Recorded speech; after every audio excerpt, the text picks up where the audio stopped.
And coming up, a mobile viewing service that has heavyweight leadership and backing. Information you can bank on.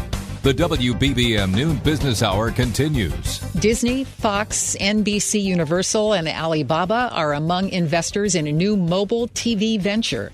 Let's learn more from Tim Hanlon, founder and CEO of the Vertere Group here in Chicago. Tim, thanks for joining us today. Do we need another huge company like this? Great question, Chris. This is a play, an attempt to continue to figure out a short-form video. And the bet here is that mobile technology will increasingly get better, faster, and that mobile devices will be the manner by which increasingly more and more people will consume television and video, but not necessarily in long-form manner, but in short-form episodic and or pieces.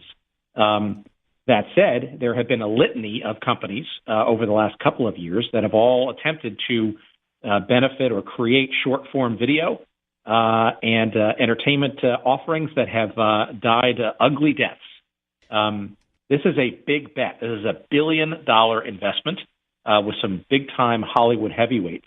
But just because there's more money and more people of note behind it doesn't mean that it's necessarily going to succeed because of that. Jeffrey Katzenberg and Meg Whitman are two names that are pretty recognizable in this area. What would you expect would be the first thing that would come out to the public?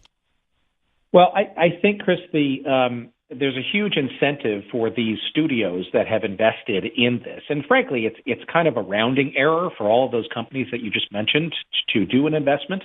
It's kind of like a put or a call, if you will, I guess, on the future of mobile video. And obviously betting with somebody like Jeffrey Katzenberg or Meg Whitman is not necessarily a bad bet. But I do think you will see an incentive for each of these major media companies to at least think through creating a few original pieces of content for this service for short-form consumption to sort of test out the various propositions. So I think what Katzenberg and team have done is they've effectively found, through investment, some strategic partners that can at least fill the pipes in the short term. But, of course, the business model remains unclear.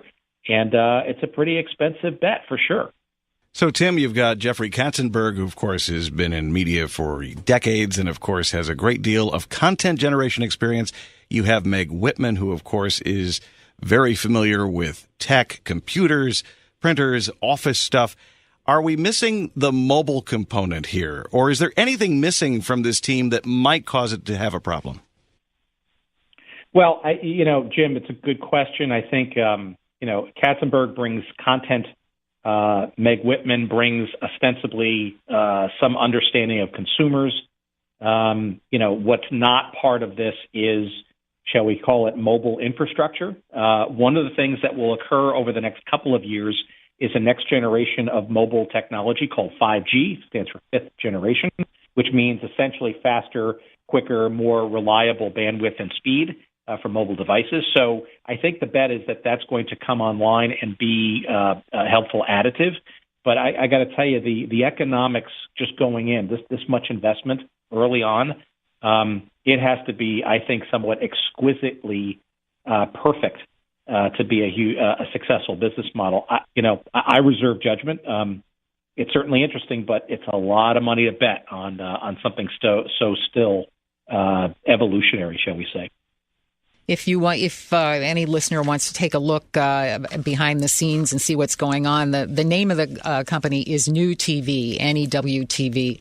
You can probably get that online. All right, that's a placeholder name. They'll come up with a big name soon. That's Tim Hanlon, the founder and CEO of the Vertere Group out of Chicago. Thanks, Tim. Always a pleasure to talk with you.